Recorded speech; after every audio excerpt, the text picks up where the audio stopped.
युग परिवर्तन के साथ क्यों बदल जाता है इंसान। नमस्कार मित्रों, आपका स्वागत है आपके अपने YouTube चैनल नवीन स्टोरी ऑडियो में। मित्रों, हिंदू धर्म ग्रंथों के अनुसार परमपिता ब्रह्मा ने सृष्टि के रचना के पश्चात कालखंड यानी कि समय को 4 युगों में विभाजित किया था, जिन्हें सतयुग, त्रेता युग, द्वापर युग और कलयुग के नाम से जाना जाता है। हिंदू पुराणों की माने तो इस कालखंड का आरंभ सतयुग से हुआ और कलयुग पर आकर ये खत्म हो जाता है। कलयुग की समाप्ति के बाद पुनः सतयुग शुरू होता है और ये चक्र सृष्टि की रचना के समय से निरंतर चलता आ रहा है। हम और आप आज जिस कालखंड में जी रहे हैं वह कालखंड के परिवर्तन का 23वां चक्र है। अब आप सोच रहे होंगे कि भला इन 4 युगों में ऐसा क्या अलग होता है जो ब्रह्मा जी को कालखंड को 4 युगों में विभाजित करना पड़ा। तो मित्रों, इसका उत्तर हमें मिलता है हिंदू धर्म के लिंग पुराण, जिसमें इन चारों युगों में क्या असमानताएं हैं विस्तार से बताया गया है, और यह भी कि कैसे युग में आने वाले बदलाव से मनुष्य के लक्षणों में भी परिवर्तन आता है। सर्वप्रथम मिलकर जानेंगे सतयुग के बारे में। लिंग पुराण के अनुसार सृष्टि की रचना के पश्चात ब्रह्मा जी ने जब समय अर्थात कालखंड को 4 युग में बांटा, तब सबसे पहले खंड का नाम सतयुग रखा गया। इसके बाद के कालखंड का नाम त्रेता युग, फिर द्वापर युग और अंतिम कालखंड का नाम कलयुग रखा गया।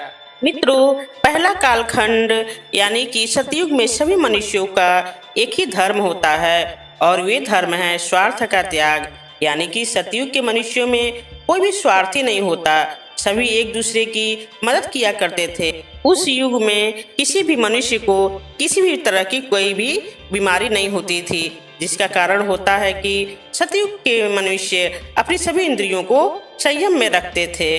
कोई किसी के गुणों और दोष नहीं देखता था। इतना ही नहीं, सतयुग के मनुष्य कभी भी दुखी नहीं होते हैं, जिसके वजह से उनकी आंखों में आंसू भी नहीं निकलते थे। उस युग में न किसी में घमंड होता है और न ही कोई अन्य विकार। मनुष्य आपस में लड़ते नहीं हैं और सभी प्रेम से रहते हैं। इस ग्रंथ में आगे बताया गया है कि सतयुग के मनुष्य बड़े ही फुर्तीले होते हैं। आलस्य क्या होता है इस युग में लोग जानते ही नहीं।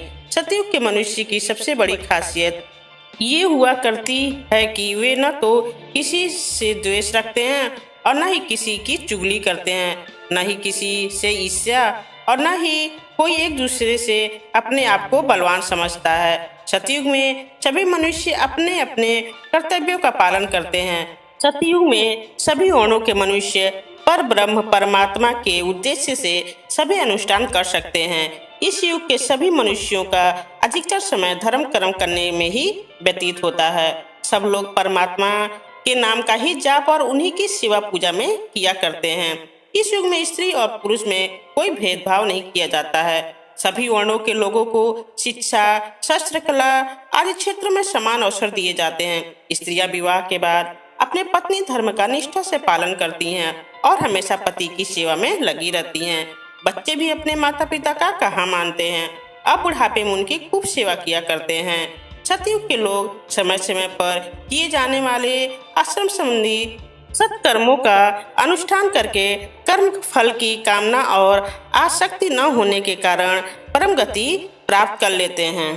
पुराणों की माने तो इस युग में मनुष्य की लंबाई 32 फुट हुआ करती थी और मनुष्य अपनी इच्छा के अनुसार अपना शरीर त्याग सकते थे। मित्रों, सतयुग की काल अवधि 17,28,000 वर्ष बताई जाती है और जब ये काल अवधि समाप्त हो जाती है तो नई युग यानी कि कालखंड का दूसरा युग त्रेता युग आरंभ होता है। मित्रों, त्रेता युग में मनुष्य अपने कर्तव्यों का पालन तो करते हैं, लेकिन सतयुग के मनुष्यों की अपेक्षा खुद की इंद्रियों पर संयम नहीं रख पाते हैं। इस युग में मनुष्य धीरे धीरे अपनों में सिमटने लगता है, यानी उनके अंदर स्वार्थ पनपने लगता है।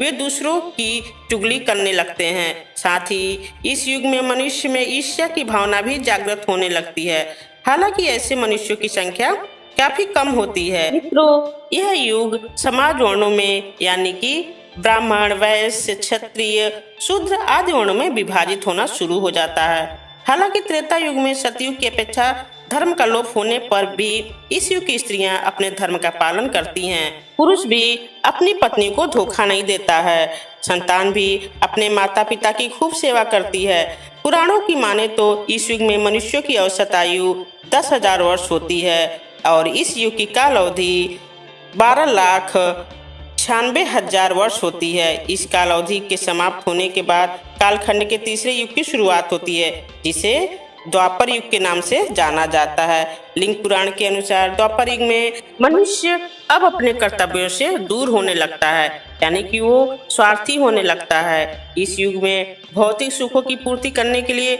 मनुष्य कई तरह के अधर्म करने लगता है और धर्म को त्याग देता है। जैसे जैसे इस युग की काल अवधि आगे बढ़ने लगती है, वैसे वैसे मनुष्य काम, क्रोध, लोभ, ईर्ष्या जैसे दुर्गुणों से ग्रसित होने लगता है। इस युग में लोगों की पहचान कर्म से नहीं होती है, बल्कि जन्म से की जाती है। अर्थात इस युग में ब्राह्मण का बेटा ब्राह्मण, क्षत्रिय का बेटा क्षत्रिय, वैश्य की संतान वैश्य, शूद्र की संतान शूद्र ही कहलाती है। सतयुग की तरह इस युग में शूद्रों को वेद पढ़ने की आजादी नहीं मिलती है और न ही क्षत्रिय की तरह शस्त्र चलाने की। अर्थात द्वापर युग में समाज पूर्णतः जातियों में बढ़ जाता है। लोगों को दूसरे के साथ साथ अपनों से भी ईर्ष्या होने लगती है। द्वापर युग का मनुष्य स्त्रियों को अपनी संपत्ति समझने लगता है। इस युग का मनुष्य अपनी इंद्रियों पर संयम नहीं रख पाता है। इस वजह से समाज में कई तरह के अधर्म होने लगते हैं। स्त्रियों की इज्जत के साथ खेला जाता है और संतान भी अपने माँ बाप की आज्ञा का पालन नहीं करती है। और मित्रों, यही सारी वजह है कि इस युग में महाभारत जैसा महायुद्ध हुआ था। देखें तो इस युद्ध का मूल कारण वही सब था जो लिंग पुराण में बताया गया है। अगर दुर्योधन को सत्ता का लोभ नहीं होता तो वह अपने ही भाइयों पांडव से ईर्ष्या नहीं करता, एक स्त्री को भरी सभा में अपमान नहीं करता, तो शायद ये युद्ध होता ही नहीं। खैर, पुराणों की माने तो इस युग में मनुष्यों की आयु 1,000 वर्ष हुआ करती थी और इस युग की काल अवधि 8,64,000 वर्ष होती है और इस अवधि के समाप्त होने पर ही कालखंड का अंतिम युग यानी कि कलयुग आरंभ होता है। मित्रों, कलयुग के मनुष्य कैसे होते हैं, इसे जानने से पहले आपके लिए ये जानना आवश्यक है कि आखिर युग के हिसाब से मनुष्य में ये परिवर्तन कैसे होते हैं। दरअसल सतयुग में धर्म का आधार 4 पैर पर होता है, जो त्रेता में 3 पैर वाला, द्वापर में 2 पैर वाला और कलयुग में सिर्फ 1 पैर वाला रह जाता है। धर्म के लोप होने के कारण मनुष्यों की प्रवृत्ति में भी बदलाव होने लगता है, जिसकी वजह से मनुष्यों में युग के हिसाब से काम, क्लेश, शरीर रोग तथा द्वंद्व बढ़ने लगता है। इसके अनुपात में वेद शास्त्रों को मनुष्य त्यागने लगता है और अंतिम कालखंड यानी कि जब कलयुग